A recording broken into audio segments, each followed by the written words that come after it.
আগামীকালকে এই লাশটিকে পোস্টমর্টম করবেন।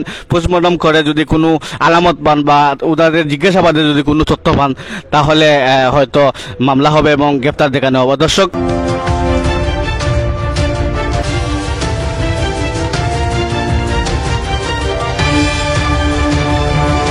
সিলেটের গোলাপগঞ্জ উপজেলার গোলাপগঞ্জ মডেল থানার সামনে এখানে একটা আপনারা অ্যাম্বুলেন্স দেখতে পাররা। ইনো একটা মর্মান্তিক ঘটনা ঘটছে গোলাপগঞ্জ উপজেলার লক্ষ্মীভাষা ইউনিয়নের লক্ষ্মীভাষা গ্রামও। আমরা আজকে জানতাম পারছি যে সন্ধ্যা 7টার দিকে 6টা, 6:30 বা 7টার দিকে আনুমানিক ফয়জুল ইসলাম 37 নামের একজন ব্যক্তি মারা গেছেন। এই মারা যাওয়া ব্যক্তির পিতার নাম হইল গিয়া মৃত সুলেমান আলী, গ্রাম লক্ষ্মীভাষা। কিতা বড় ভাই ঘটনার কিটা করছে? এ তো এই যে 2-3 বছর ধরিয়া বান্ধিয়া রাখছে বেড়ে দিয়ে নুরুলে। ও আপনার ভাই নি? ওই ওই সারে বান্ধিয়া রাখছে না ও খান্ডা লাগে ওকা ফয়জুল ডে যে মারা গেছে তারে গিয়া 2-3 বছর ধরে বান্ধিয়া রাখছে। হে ইয়া করে যে মারা গেছে। তখন আপনি কিটা দাবি করতা যে এইগুলো তাই মারা গেছে নি না তানতে মারা হইছে? কিটা দাবি করতা আপনি? আমি মনে করি আর হে মারছে, বান্ধিয়া যখন রাখছে মারছে গিয়া। বিভিন্ন সময় কিটা তাই তারা নির্যাতন করতানি? নির্যাতন করছে বিভিন্ন সময়। আজকে কি তো হইছে এখন আমরা ওসি মহোদয় এত গেছেন গিয়া কিটা করছেন গিয়া বা পুলিশ প্রশাসন তো গেছে গিয়া কিটা করছে গিয়া? ওই তো তার রেস্টোরিয়া হেরারে আনছেন নুরুল ইসলাম আর তার বউরে, আর লাশ লইয়া আইছেন। লাশ কালকে পোস্টমর্টম পোস্টমর্টম। দর্শক, আসলে ওনার যে বড় ভাই সহজ সরল তাই ফুরা বুঝাইয়া কইতা পারে না। তাই ওখানে কইতা চাইরা যে তানোর যে আরেক ভাই আছেন ও ভাইয়ে ও চাচাতো ভাইয়ে কিন্তু বিভিন্ন সময় আজকে যে ফয়জুল ইসলাম মারা গেছেন তানতে টর্চার বা বিভিন্ন নির্যাতন করছেন ওটাও কইরা। আর তাই দাবি করা যে তান বাইরে হত্যা করা হয়েছে। বিষয়টা আমরা আরো এক বাইর গেছতেই জানবো। কালকে রাত্রে আমি বাড়িতে ছিলাম, পার্শ্ববর্তী বাড়ির মাঝে দিয়ে একটা ওয়াল আছে, তো ওইখান থেকে আমি শুনতে পারলাম যে ভাই আর মারিও না বা পিটিও না, আমারে খুব বেশি ব্যথা পাইতেছি, এই ধরনের কিছু শব্দ শুনে তারপরে আমি ঘুমিয়ে গেছি। এই কথাগুলা ফয়জুল বলতেছিল যে মারা গেছে। আর নুরুল যে উনি হলেন ইমিডিয়েট ফয়জুলের বড় ভাই, যে যিনি মারছেন আর যাকে পুলিশ নিয়ে আসছে। আর যে আশপাশে আমার ভাই বোন যারা আসিল সবাই রে শুনছে এর সাউন্ড মারার সাউন্ডগুলা এগুলা। এরপরে আমি আজকে বাড়ি থেকে বাইর হয়ে গেছি বিকাল 5টার দিকে, তখনও শোনা গেছে মারপিটের আওয়াজ, তবে আমি চোখে দেখি নাই। সব আওয়াজ শুনে আমি পরে বাড়ি থেকে বাইরে হয়ে গেছি।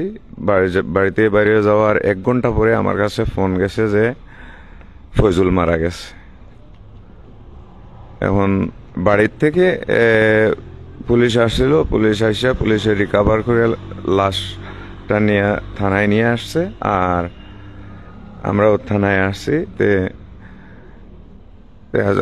কালকে সকালে মনে হয় ওইটার হসপিটাল নেওয়া হইবে, ময়না তদন্ত হইব।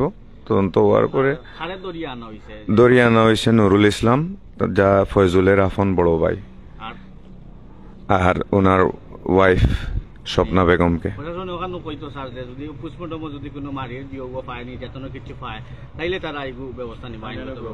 জয় প্রশাসনে কিছু ফাইলে আইন অনুযায়ী ব্যবস্থা গ্রহণ করবা। প্রশাসনে যদি পায় কোনো কিছু তাহলে আমরা মামলার যাই। জেনে আপনার একটা প্রশ্ন করি, আপনি বলছিলেন যে তৎকালীন গোলাপগঞ্জ থানা মডেল থানার সাব ইন্সপেক্টর একলাসুর রহমান একটা তদন্ত হয়েছিল এই বিষয়টা নিয়ে। হ্যাঁ, তখন মানে কি তদন্ত প্রতিবেদন একলাসুর রহমান কি বলছিলেন? আমি প্রবাসী মানুষ, আমি দেশে আসলে আমার সাথে সবসময় আত্মসাৎ করার সবকিছু চেষ্টা চালায় নুরুল ইসলাম। তো নুরুল ইসলাম তার ভাই বোন কেউকে বাড়িতে উঠতে দেয় না, মানে বাড়িটা জোরপূর্বক ভাবে দখল করে রাখছে। আর আজ থেকে 6 মাস আগে একলাসুর রহমান, যিনি গোলাপগঞ্জ থানার দারোগা ছিলেন, উনারে ফয়জুল নিজেই অবগত করছে যে আমারে বন্দি রাইকে আমারে পিটায় প্রত্যেকদিন আমার সম্পদের জন্য। তো এই আমার মনে হয় ওই যে এখলাস ভাই বলছিলেন, দারোগা সাহেব বলছিলেন যে মেম্বারকে, লোকাল মেম্বারকে অবগত করবেন। তারপরে আর আমার জানা নাই কি হয়েছে।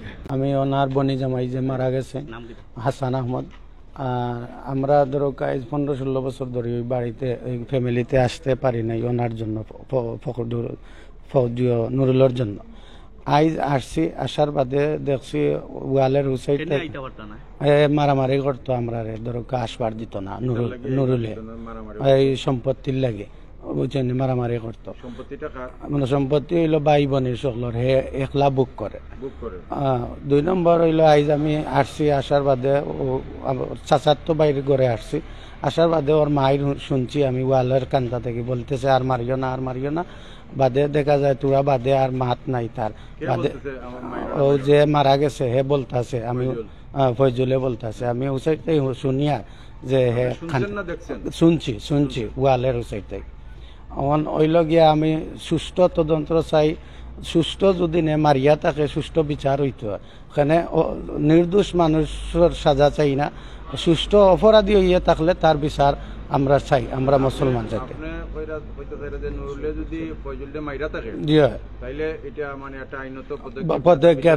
পদক্ষেপ নিতে হবে, তাইলে নির্দোষ হইব, নির্দোষ মানুষের সাজা চাই না, যে অপরাধী তার সাজা চাই। এই ওরকম আমার বক্তব্য শেষ হলো। বক্তব্যের আগে তার চাচাতো ভাই একজনে বক্তব্য দিয়ে গেছেন যে কিছুদিন 6 মাস আগে এই থানারে একজন এসআই এখলাসুর রহমান এই প্রায় দিনও মারে, আমরা শুনি মানুষেও কয় এলাকার ভিকটিম যে মারা গেছে এরে মারে। হে নাকি ওই এখলাসুর রহমান কইছে যে এরা জি ওনার বড় ভাইও আসছে, ও বড় ভাইও দেখছে এলাকা। বক্তব্যের প্রেক্ষিতে আপনার কতটুকু সত্যতা আছে যে ভিকটিমে যে এসআই এখলাসুর রহমান? ঠিক আছে, এই বান্ধিছে রাখছে এই ধরনের।